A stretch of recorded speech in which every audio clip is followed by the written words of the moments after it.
আসসালামু আলাইকুম ওয়া রাহমাতুল্লাহ। স্লোগান আর সালামে মারামারি লেগে গেল তো। আসসালামু আলাইকুম ওয়া রাহমাতুল্লাহ। আলহামদুলিল্লাহ, এবার সালাম পৌঁছে বোঝা গেল। আপনারা কেমন আছেন সবাই? আলহামদুলিল্লাহ রাব্বিল আলামিন, ওয়াসসালাতু ওয়াসসালামু আলা রাসূলিহিল কারীম ওয়া আলা আলিহি ওয়া সাহবিহি ওয়া আহলি বাইতি আজমাইন, আম্মা বা'দ। বাংলাদেশ জামাত ইসলামী আমাদের সকলের চারণভূমি এই সিলেট জেলার উদ্যোগে আয়োজিত আজকের এই বিশাল কর্মী সম্মেলনের সম্মানিত সভাপতি, বিশিষ্ট আলেমে দ্বীন, বাংলাদেশ জামাত ইসলামী সিলেট জেলা দক্ষিণ শাখার সম্মানিত আমির, সিলেট জেলা তো এখন আমরা আলহামদুলিল্লাহ আমরা জাতীয়ভাবে ঐক্য চাচ্ছি, জেলাও এক হয়ে গেছে। সিলেট জেলার সম্মানিত আমির জনাব মৌলানা হাবিবুর রহমান, মঞ্চে বসা কেন্দ্রীয় নেতৃবৃন্দ, আঞ্চলিক এবং স্থানীয় দায়িত্বশীল নেতৃবৃন্দ, সম্মানিত কর্মী ভাইয়েরা, আল্লাহ তাবারক ওয়া তাআলার অগণিত শুকরিয়া আদায় করছি যে তিনি আমাদেরকে উন্মুক্ত পরিবেশে এই বিশাল সামিয়ানার নিচে আজকে একত্রিত হওয়ার তৌফিক দান করেছেন। আলহামদুলিল্লাহ। আজ থেকে 6 মাস 1 বছর আগে যা আমরা কল্পনা করতে পারিনি, আল্লাহ তাআলার একান্ত মেহেরবানিতে আজকে তা বাস্তবে পরিণত হয়েছে। সারা বাংলাদেশের আনাচে মানুষ এখন স্বস্তির সাথে শ্বাস নিতে পারছে। এখন মানুষকে আর দামের খেতে মশারি টানিয়ে ঘুমাতে হয় না। সারা রাত জেগে জেগে দুর্বৃত্তদেরকে মোকাবেলা করার জন্য প্রস্তুতি নিতে হয় না। এখন আর জেলে যাওয়া আসা সেই মনীষের মিছিল এখন দেখতে হয় না। এখন এই বাংলাদেশে রক্তের গুলি খেলা এখন আর চলে না। আলহামদুলিল্লাহ, সব কিছু আল্লাহ তাআলার একান্ত মেহেরবানি।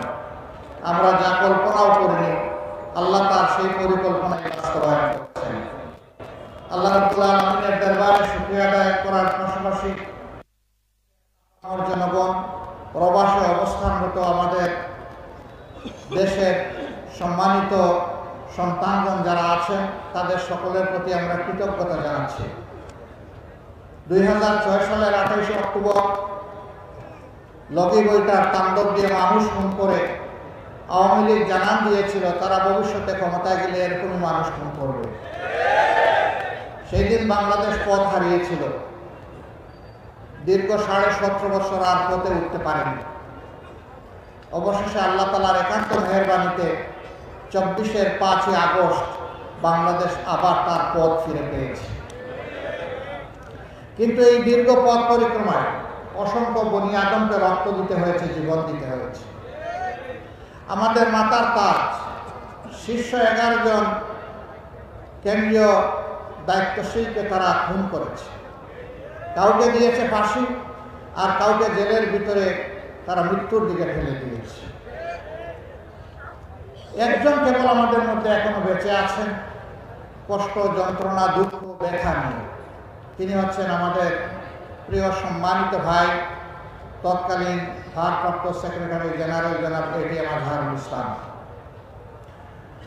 আমাদের বিশ্বাস ছিল আল্লাহ তার এই বান্দাকে বাঁচিয়ে রেখেছেন বাংলাদেশকে ভালো কিছু দেখানোর জন্য, নূতন কিছু দেখানোর জন্য।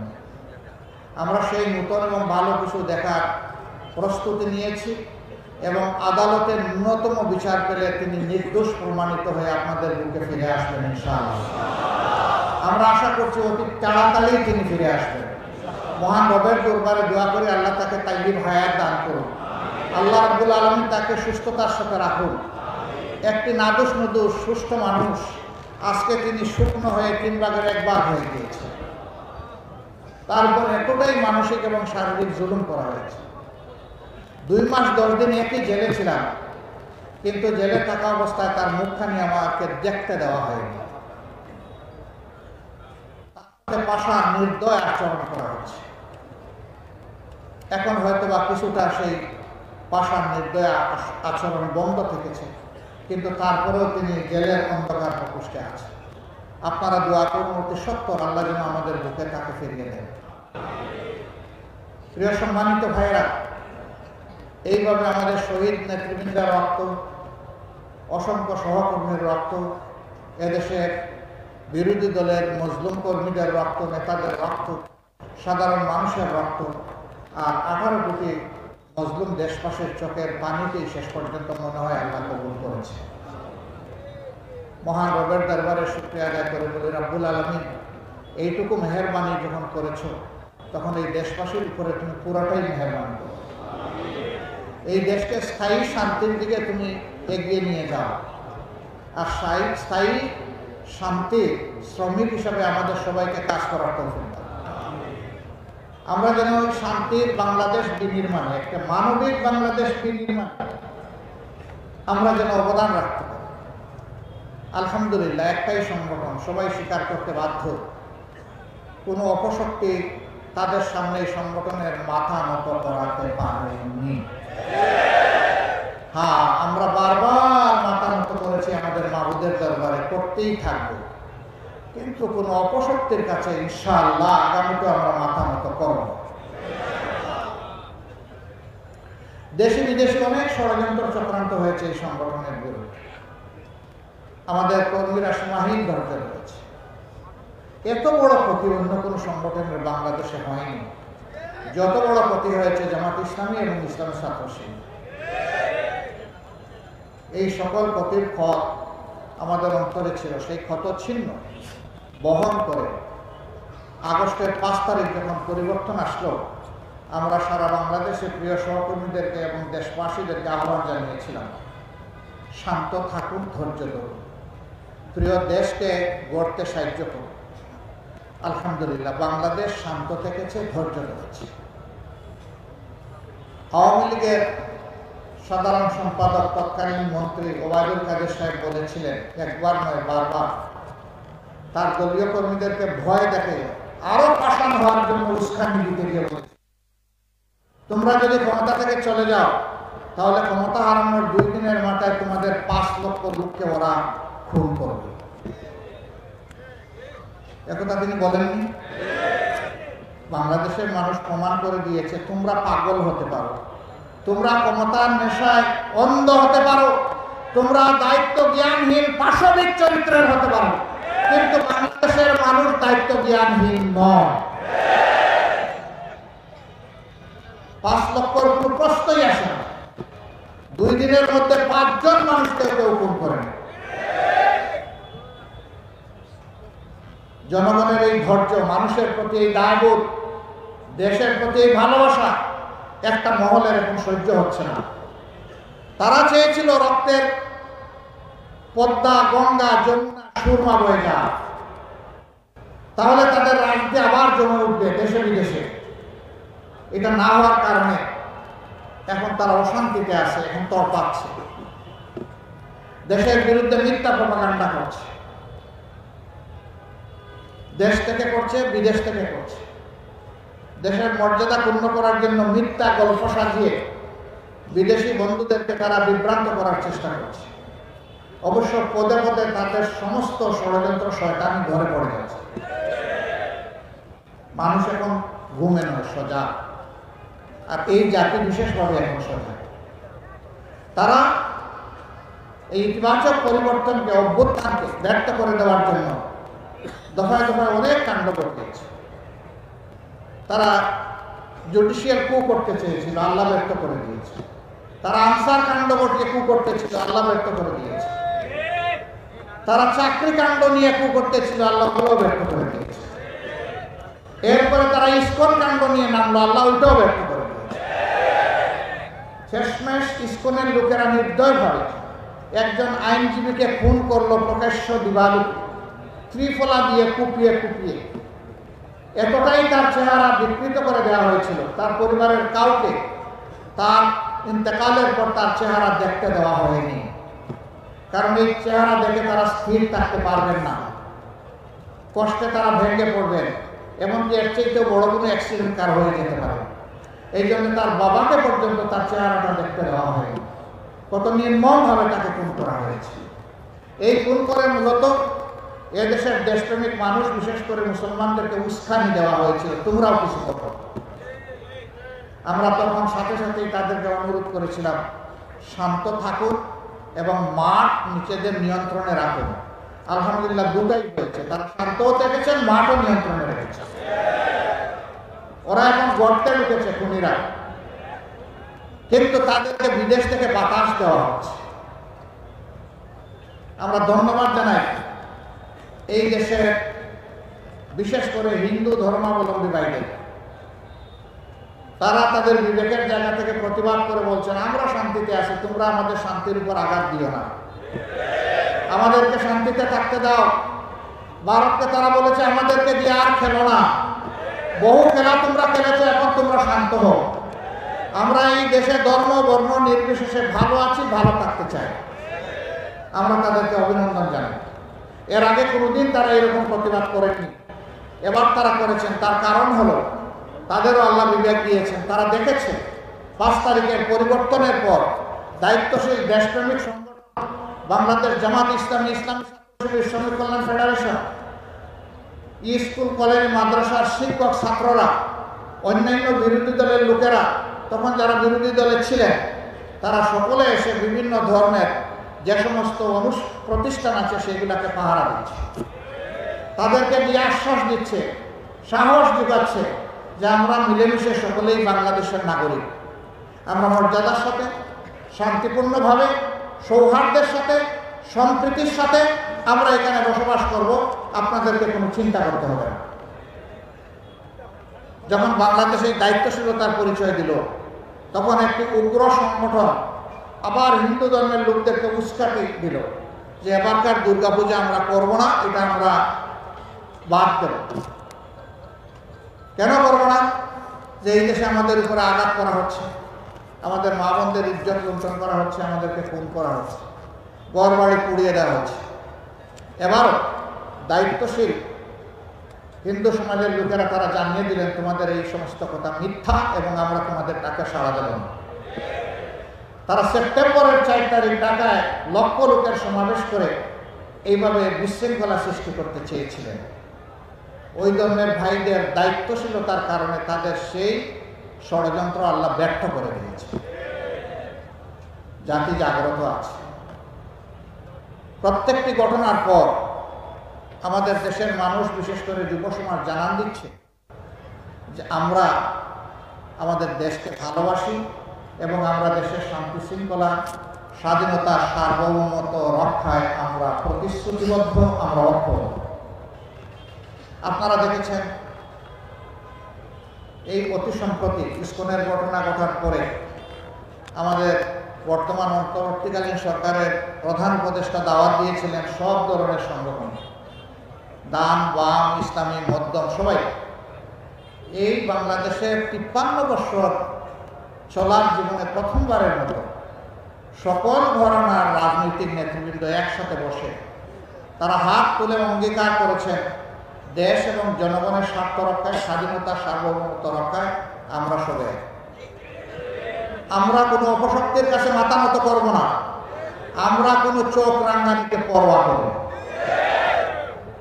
এই আওয়াজ, এই মেসেজ দেশের জনগণকে আরো ঐক্যবদ্ধ করেছে, আরো শক্তি জুগিয়েছে এবং বিশ্ববাসীকে বার্তা দিয়েছে যে বাংলাদেশের বিরুদ্ধে ঘরে বাইরে কোনো ষড়যন্ত্র আর সফল হবে না।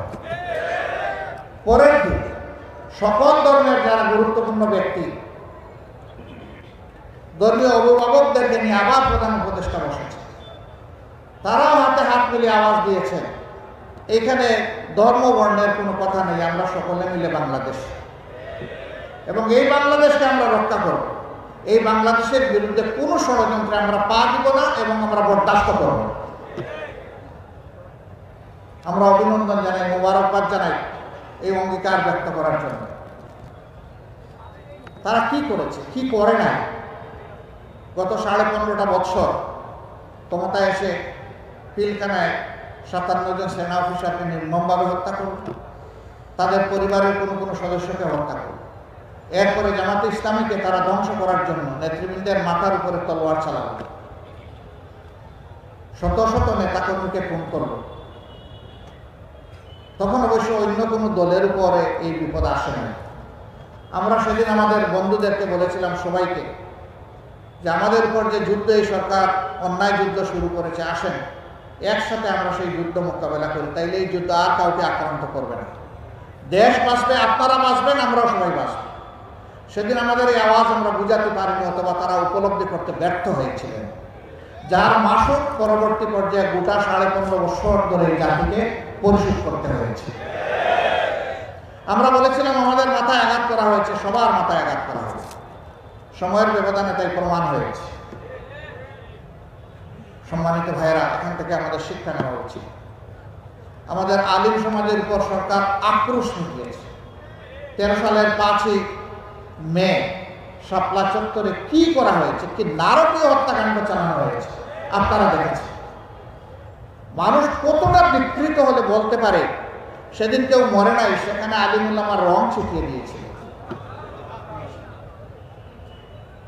হ্যাঁ, মানুষ যারা দিনের জন্য দুনিয়া থেকে বিদায় নেয় তারা তো শহীদ হয়ে আল্লাহর প্রিয় বান্দাবান্দি হিসাবেই বিদায় নেয়, কিন্তু যারা অপকর্মের দায় নিয়ে দেশ থেকে পালিয়ে যায়, তারা কি নিয়ে পালিয়ে যায়?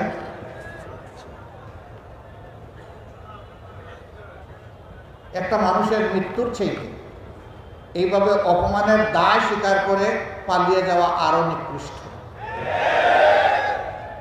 এদের রাজনৈতিক মৃত্যু হয়েছে। আমরা ধারণা করেছিলাম তারা সবক নেবেন আর তারা এই দেশকে জ্বালা যন্ত্রণা দিবেন না, কিন্তু কয়লা দইলে যে ময়লা যায় না, এটা সাবান দিয়ে দইলে যে আরো কালো হয়, কুচকুচে কালো। আমরা সাবান সার্ফ এক্সেল দিয়ে ধুইতেছি আর ওরা শুধু কালো হচ্ছে। ওরা নিজেরা শান্তিতে নাই, বাংলাদেশকেও শান্তিতে থাকতে দিবে না। আমার সম্মানিত ভাইয়েরা, এতটুকুতে যাদের শিক্ষা হবে না তাদের শিক্ষা কবে হবে আল্লাহ ভালো জানে। দেশে বিদেশে অনেকে জিজ্ঞেস করে আগামী নির্বাচনে তারা কি নির্বাচনে আসবে। আমি বলি, দেশকেই যারা সম্মান করে না তারা কার কাছে এসে নির্বাচনে ভোট দাবি করবে? যারা জনগণের কেনা টাকায় অস্ত্র এবং গুলি জনগণের বুকের উপর চাপিয়ে দেয় ক্ষমতায় থাকার জন্য, তারা কার কাছে ভোট চাইবে? যারা নিরীহ জনগণকে খুন করেছে তাদের পরিবারের কাছে গিয়ে জিজ্ঞেস করুক তারা তাদের এই ধরনের রাজনীতি আর চায় কিনা, এই ধরনের আগ্রাসী দলকে আর রাজনীতিতে দেখতে চায় কিনা। তাদের কাছে গিয়ে জানুন, আমাদের কাছে জানার দরকার নেই, আমরা তো বেঁচে আছি। পঙ্গুত্বের কষ্ট নিয়ে যারা বেঁচে আছে, হাসপাতালের বেডে অবশ্যই যারা প্যারালাইজড হয়ে পড়ে আছে, তাদের কাছে গিয়ে জিজ্ঞেস করুন তারা কি চায়। এখন তো বাংলাদেশের মানুষ শান্তিতে আছে, কিন্তু এই শান্তিকে বিঘ্নিত করার জন্য দফায় দফায় চেষ্টা করা হচ্ছে। ইনশাআল্লাহ আমরা আশাবাদী একটা ঐক্যবদ্ধ জাতি সকল ষড়যন্ত্র মোকাবেলা করে সামনে এগিয়ে যাবে ইনশাআল্লাহ। আমরা এমন একটা বাংলাদেশ গড়তে চাই, আমাদের সন্তানদের আশা পূরণের উপযুক্ত বাংলাদেশ। তাদের প্রধান স্লোগান ছিল উই ওয়ান্ট জাস্টিস। আমরা বৈষম্য নয়, বরঞ্চ বৈষম্যহীন ন্যায় বিচারপূর্ণ একটা সমাজ চাই। আমরা তাদেরকে কথা দিচ্ছি, আল্লাহ তাআলার সাহায্য এবং জনগণের ভালোবাসা পেলে আমরা সেই সমাজটি বাংলাদেশ এবং জাতিকে উপহার দেব ইনশাআল্লাহ।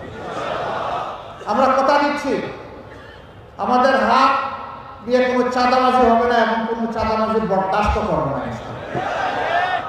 আমরা কথা দিচ্ছি, বাংলাদেশের 1 ইঞ্চি মাটির উপর কারো কোনো দখল বাণিজ্য চলবে না এবং চলতে দেব না।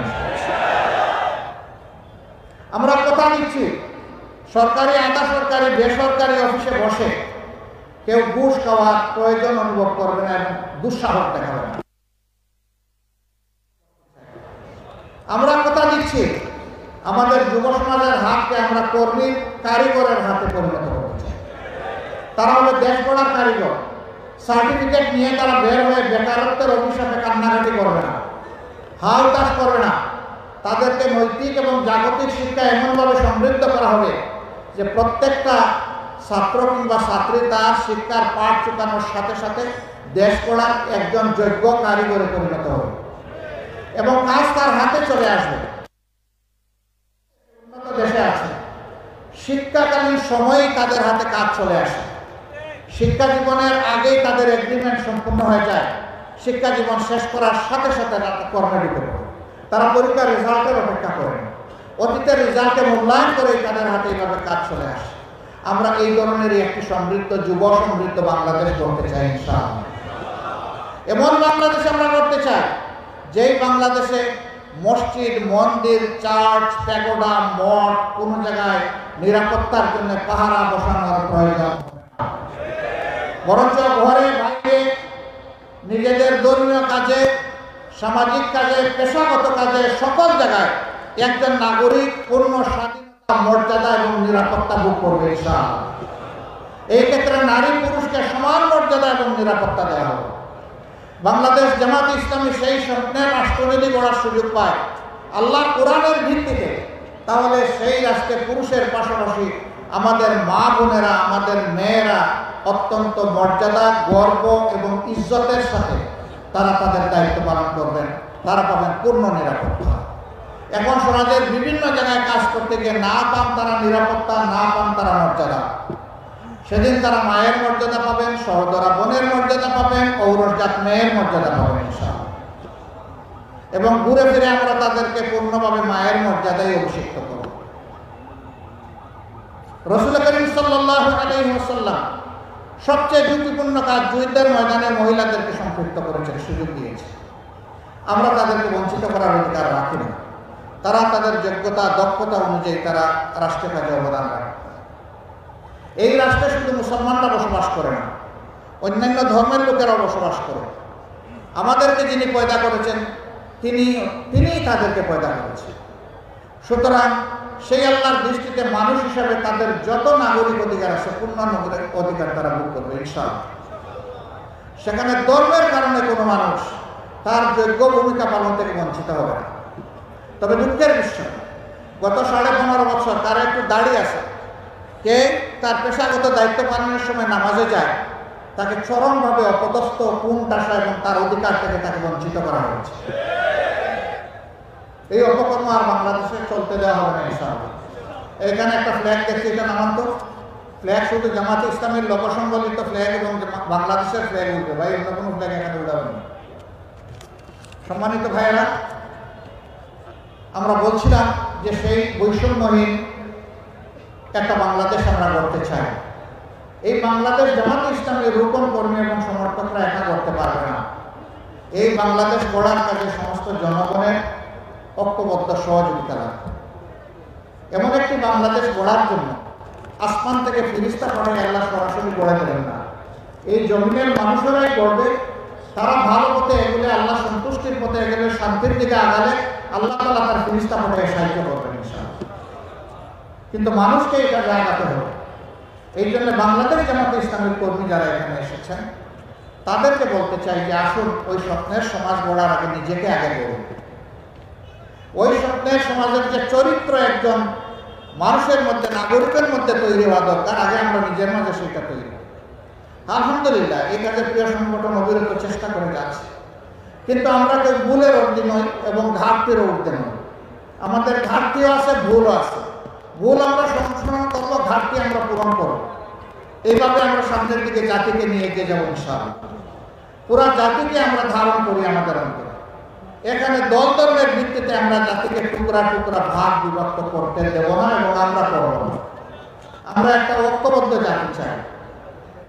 দল ধর্ম নির্বিশেষে সেই শান্তির বাংলাদেশ, অগ্রগতি উন্নয়নের বাংলাদেশ, ন্যায় বিচার প্রতিষ্ঠার বাংলাদেশ, দুর্নীতিমুক্ত বাংলাদেশ, এই বাংলাদেশ গড়ার জন্য আপনাদের মাধ্যমে আমরা জনগণকে আহ্বান জানাচ্ছি।